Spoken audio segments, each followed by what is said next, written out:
Morning, people and friends. What you are about to watch has been inspired by the way I've been thinking of late, and what it is in real terms, it's art, people, because I'm acting out various facets of my personality. And what I will say to you, if you find it mildly or really quite disturbing, is because it's uncanny for you. It's too close to the bone for your level of acceptance of what you are. Because people, they don't want to accept what they are. They want to define themselves in very, very narrow parameters. Parameters which are pleasing to their egos. Something like, I'm a father of two, I'm a banker, I'm a social worker, I'm a football player, I'm a kind person, I'm a smart person, I'm a very forgiving person. All of these things, you see, people want to accept things about themselves that is very acceptable to their ego. But if somebody says about them, that person's a barefaced liar, that person is a narcissist, that person is a very cruel and vindictive person, then there's going to be a great deal of resentment and negation about what that person has said. And they're going to say, that person's full of shit. That's not me at all. They don't know me. I'm all the other things. So what I'm doing today, people, I'm asking, who are you? Who am I? How do we define what we are? Is it possible to define what we are? Is it possible to define the human being? And I will say that it absolutely isn't possible to define the human being, because we're so multifaceted. And to define the human being, then you have to take into consideration not only 7.5 billion human beings on this planet today, but all of the other human beings which have preceded us, because they're all part of what it is to be a human being. And so I will state unequivocally that the human being isn't definable. And so I'm going to do a little bit of a thought experiment. And I'm coming down now to this ravine because there's somebody now living in the upper part of this house where I'm dwelling. And Lord knows what they would think if they heard what I'm about to say. And so the question being, people, what are you prepared to accept about yourself?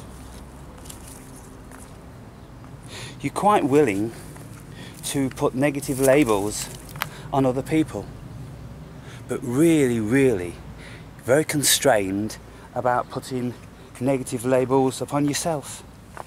Why is that? What's going on there? You see, when you look at that, you have to accept that there's something very, very biased going on. And the bias derives out of the ego, which is the protection mechanism, which wants to protect itself against everything else at any cost. And so the ego is a liar, it's a fraudster, it's a deceiver, any number of things. The ego isn't a good little boy or good little girl. What is the ego? The ego just kids us along. The ego is just the operating system that allows us to find some level of appeasement for ourselves in this life. Something that we can accept about ourselves. And I wonder, with psychopaths and narcissists and incessant liars, people who are always trying to take from other people, trying to deceive other people for their own benefit, what would they say about themselves? What sort of a perspective would they have about themselves? Could they find a level of acceptance about what many other people say? It's not possible, because if you find a level of acceptance about what all of us say, then people say so many things. If they say, if I ask you to define me, which I'm going to, then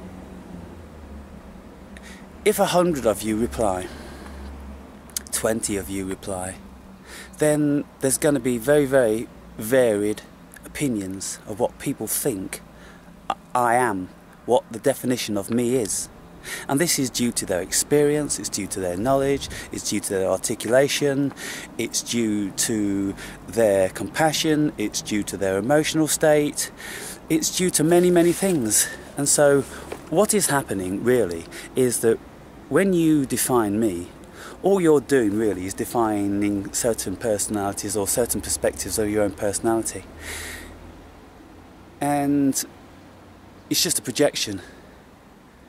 And so it wouldn't be me. It can only be you. Because that's how you see the world. It's your point of view coming from you. So it's you, isn't it? You may think that, no, that's a level-headed, rational assessment based on hundreds or thousands of people that I've met before, and you fit into this certain category. When? Today? Tomorrow? Yesterday? Last week? Last year? When do I fit into that certain category? Oh, well, you did on this occasion, on that occasion. What about the other occasion where you didn't then? So why are you picking and choosing the definition of me? Certain things stand out, and the reason why certain things stand out is because you've been touched emotionally about the disposition of me at certain times. And if I've upset you, which is very probable, then you're going to project in that emotion onto me. Oh, Aaron's this and Aaron's that, and Aaron should be more this and he should be more that. Should he? Why is that? Says who? Says you. Why? Because your dainty little ego was affected. Does that mean that I am that person? Does that mean that that definition is fair? No, it doesn't. All it means is that you're projecting your insecurities. There's many, many things to consider, isn't there? So many things to consider. And this is why I say that the human being is indefinable. And I would go as far as to say that everything is indefinable. Because the very act of definition is derived out of the ego. And the ego has been infiltrated by a myriad of emotions and scenarios and experiences. And all of these emotions and experiences, they cloud the clarity of the rational thought. I don't think anybody really could make any rational thought based without emotion. The only personage, fictitious person that could do this would be Captain Spock, devoid of emotion. And then he would assess logically, absolutely based on reason, what he saw. But that, you see, is only a fantasy. There couldn't be any reality to that, because what he saw is always going to be based on what he saw before. And so the basis of his assessment is based on his limited experience, isn't it? And so you can say to yourself, well, if you ask Captain Spock when he's 50 years old to assess a certain person, then that would be one thing. If you asked him 10 years later to assess that person, then it'd be another thing. Even though that person will be exactly the same. Let's see if he was watching a film of somebody. You see, but Captain Spock would have changed, he would have morphed into something else. And so therefore, his emotions, no, sorry, not his emotions, his rational application would have changed based on other experiences that he's had. He would be endowed with more information, and so therefore his rationalisation would be broader, and therefore it would change. Anyway, people, I'm going to make this video, and you'll make of it what you will. But bear in mind, what I'm doing is I'm displaying art, because it is just acting. I'm only acting. And if you, the viewer, allowed yourselves to be free, then you too could display all of these facets of your personality just like I am. But you see, you're governed by labels of society. What people think about you, what people would project upon you. Your insecurity is about being projected upon, and so therefore you can't reveal these facets of your personality because they're not socially acceptable. And so you're bound and you're governed and you're constrained and you're inhibited. You can't be yourself, and so you wear personas every single second of your life. Who are you? Who are you, people? That's the question of the day. Who are you? Who am I? Identity crisis. Okay, let's have a look at it.